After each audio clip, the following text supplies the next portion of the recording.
अच्छा लग रहा है आप सबको देख के, और आज मुझे अपने पति को इस तरह से देख के मुझे ऐसा लग रहा है मेरा जीवन सफल हो गया है।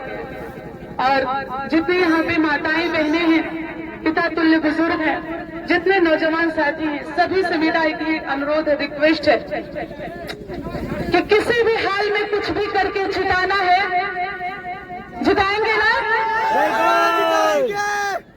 तो चुनाव चिन्ह किसको किसको याद है, एक बार बोलेंगे? हाथ छाप पे ना बोलेंगे नहीं, है ना? और मुझे आज अपने पति को देख के अपने ऊपर बहुत ज्यादा गर्व महसूस हो रहा है।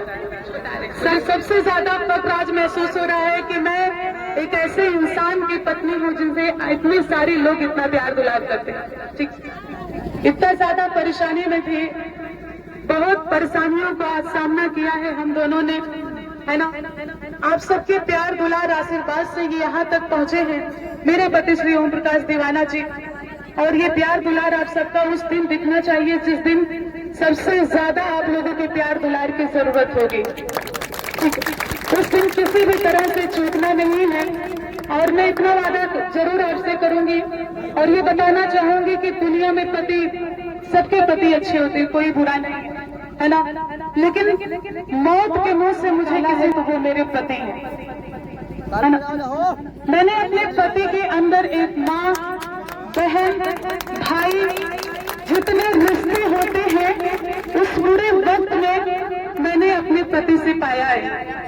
इतनी खराब कंडीशन में थी, मेरी तबीयत बहुत ज्यादा रहती थी, इन दोनों की शादी बहुत अच्छे से हुई और मैं बहुत हंसने वाली लड़की थी, लेकिन शादी के बाद मेरी तबीयत बहुत ज्यादा खराब होने लगी और मैंने कई बार अपने आप को मारने की कोशिश की। मैं जिंदा नहीं रहना चाहती थी। इतने अच्छे पति पाके पता नहीं मुझे क्या हो गया था, मुझे कुछ नहीं समझ में आ रहा था। भगवान के दया से, आप सबके आशीर्वाद से एक नन्हा सा प्यारा सा बच्चा भी आया गोद में और कुछ चीजें ऐसी थी जिसकी वजह से मैंने कई बार, एक नहीं, दो नहीं, तीन नहीं, चार नहीं, 5 बार से भी कहूँ तो ज्यादा है कि मैंने अपने आप को ही मारने की कोशिश की, अपनी ही जान लेने की कोशिश की। लेकिन ऐसे पति, अगर मैं कहूँ कि एक पिक्चर बननी चाहिए ना, तो हम दोनों पे एक पिक्चर बन जाएगी। इतनी बड़ी स्टोरी, इतनी दुखद स्टोरी है। जिएंगे तो साथ में, मरेंगे तो साथ में। अपने काम को संभालते हुए, अपने मिशन को भी ना भूलते हुए, अपने मिशन को भी आगे बढ़ाते हुए एक अच्छे पति का फर्ज मेरे पति ने मेरे साथ निभाया है ना। शायद मुझे अपने माँ से उतना प्यार दुलार नहीं मिला होगा जितना मैंने प्यार अपने पति से पाया है। मैं भूल रही हूँ, हम दोनों का जो बचपना था ना, मैंने देखा है। तो छोटी का बचपना तो नहीं देखा, लेकिन अगर मैं कहूँ उस समय उस इतनी खराब कंडीशन थी तो मेरा बचपना मेरे पति ने देखा है ना। अपने चैन में जो पहनते थे ना, उसमें मेरा हाथ बांध के रस्सी से सोते थे, डोरी से सोते थे कि उठेगी, कुछ करने की कोशिश करेगी तो मैं पकड़ लूंगा। इतना मेरे लिए मेरे पति ने किया। आप सबका मैं झोली फैला के उस दिन भी मैंने आप सबसे वोट मांगा था और मैं ये वोट नहीं मांग रही हूँ, आप सबके लिए, आप सबका अधिकार में भीख के रूप में मांग रही हूँ। अगर आप सब जिता देंगे तो, मैंने अभी कहा था ना थोड़ी देर पहले, अगर आप सब जिता देंगे तो दोबारा से इतिहास रचने का वक्त आ गया है और आप लोग चूकिएगा नहीं, चाहे कुछ भी हो जाए। उसके बाद देखिए क्या होने वाला है। पूरे मोहल्ला की हर गांव क्षेत्र की छवि बदलने वाली है। और सबसे रिक्वेस्ट, अपना अनुरोध है कि किसी भी तरह से सोना नहीं है।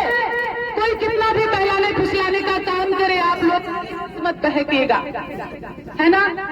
10,000 नहीं, 10 लाख की साड़ी पहनाएंगे। आप सबका अधिकार आपको पहनाएगा, तो अपना अधिकार मांगना नहीं है। ठीक, इतना हमारे माताएं, बहनें, भाई, छोटे छोटे बच्चे, नौजवान, किसान, छात्र, जितने आप सब हैं, नई जनरेशन। मैंने यहाँ आके से मैं घूम रही हूँ, लोगों से बात कर रही हूँ और जो यहाँ नई जनरेशन में मुझे जुनून दिख रहा है ना, वो कहीं और नहीं दिख रहा है। ठीक है, क्योंकि मैंने देखा है कि आए दिन गरीबों के साथ कितना अत्याचार होता है, बिरादरी के नाम पे पता नहीं क्या क्या लोग करते हैं। तो अब वक्त नहीं है, नहीं सहेंगे, नहीं चुप रहेंगे, अपना अधिकार लेना है। तो किसे जिताना है? ओम प्रकाश दीवाना।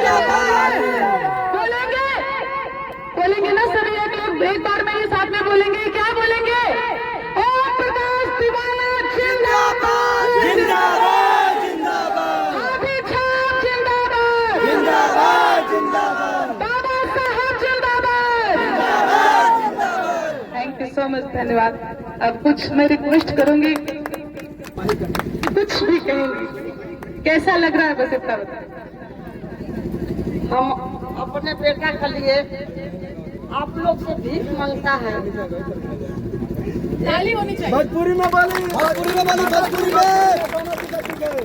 हम अपना बेटा के चलते, अपना बेटा के लिए हम भीख मांगता नहीं, भैया बहनी सब लोग से अपने हाथ में दे दलवा।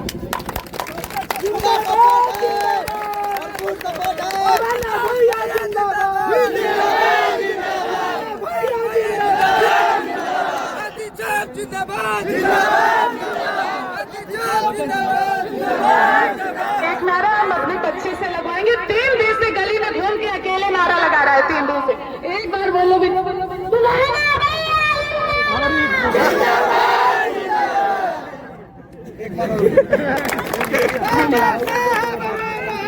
तुम कहाँ दबेगा? कैसा हो? Hello hello hello hello hello hello hello. अभी आप लोगों ने जो कुछ भी सुना ये मेरी जिंदगी की सच्चाई है और आप सभी लोगों ने हमको हमेशा सुना है। कभी मैं मंच के माध्यम से अपनी परिस्थितियों को नहीं बताता और मैं किस परिस्थिति से यहाँ खड़ा हूँ आप लोग जाने, लेकिन चुनावी महासभा में जब किरण को बोलने की बारी आई तो इसने अपने दिल के दर्द को बताया। तो इस दिल के दर्द को और अपनी परिस्थितियों को समेटते हुए लोग कहते हैं ना, एक बात ध्यान से सुनेंगे, बहुत लोग का सवाल होता है कि भाई आप बिरहा भी गाओगे और राजनीति भी करोगे, कैसे होगा? तो आप लोगों को एक बात क्लियर करना चाहता हूं कि मुश्किल दौर के वो 3 साल, जिस साल में मेरा करियर भी चरम सीमा पे था, एक तरफ बीवी की तबीयत इतनी खराब होती थी कि मैं घर से निकलता था तो बोलता था कि घर से मुझे कोई फोन न करे। जब घर से फोन आता था तो मेरी धड़कनें खुद रुक जाती थी कि मालूम नहीं मेरी जीवन साथी, मेरी जिंदगी किरण को क्या रखा था कि मैं इधर से फोन कर लूंगा।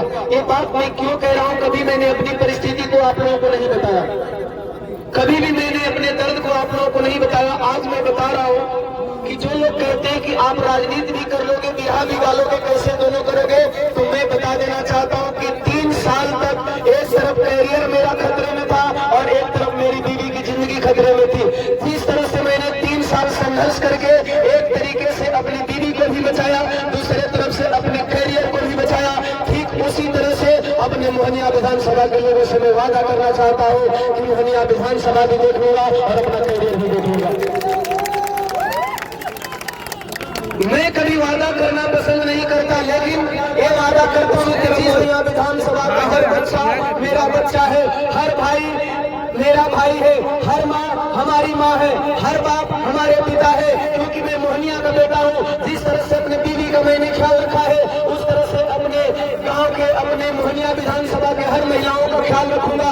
जिस तरह से अपने माता का मैंने ख्याल रखा है, उसी तरह से हम हर माताओं का सम्मान बढ़ाएंगे। जिस तरह से मैं अपने पिता का सम्मान बढ़ाया है, उस तरह से मोहनिया के हर पिता का सम्मान बढ़ाऊंगा। जिस तरह से मैं अपने परिवार को सींचा है, उस तरह से मोहनिया विधानसभा का हर बच्चा, हर भाई, हर माताएं बहनें हमारा परिवार है। जिस तरह हमारे महापुरुषों ने पूरे भारत समाज, पूरे भारतवर्ष के लोगों को अपना परिवार माना, पूरे भारतवर्ष के लोगों को अपना वंश के लोगों को अपना कुटुंब माना, उसी तरह से मैं बहुजन समाज पार्टी का विधायक पद का प्रत्याशी ओम प्रकाश दीवाना अपने बहुजन महापुरुषों को पद चिन्हों पर चलते हुए आप मोहनिया विधानसभा के लोगों से वादा करना चाहता हूँ कि जिस तरह से हमारे महापुरुषों ने इस समाज के लिए अपनी पूरी जिंदगी लगा दी, आज ओम प्रकाश दीवाना भी आप लोगों से वादा करता है कि अगर ओम प्रकाश दीवाना का एक खून का कतरा भी आप लोगों की जरूरत पड़े तो ओम प्रकाश दीवाना समाज के लिए अपने खून का एक कतरा देने को तैयार रहेगा। सिर्फ इसके लिए एक काम करना होगा आप लोगों को। पुनः मैं रिपीट करूंगा, 11 नवंबर को आप सुबह बिना खाए चले जाएंगे अपने मतदान केंद्र पे, मतदान सेंटर पे, बूथ सेंटर पे, वहां जाकर के 1 नंबर के नियमों का बदल करके अपने हाथी को और अपने भाई ओम प्रकाश दीवाना को पटना पहुंचा करके माननीय बहन जी के हाथों को मजबूत बनाएंगे। बहुत बहुत धन्यवाद। जय भारत खुदा हाफिज़। एक बार नारा लगाना चाहेंगे, बाबा साहब अमर रहे, बाबा साहब अमर रहे, मनोहर कांशी राम साहब अमर रहे, मनोहर कांशी राम साहब अमर रहे, मराठी जिंदाबाद,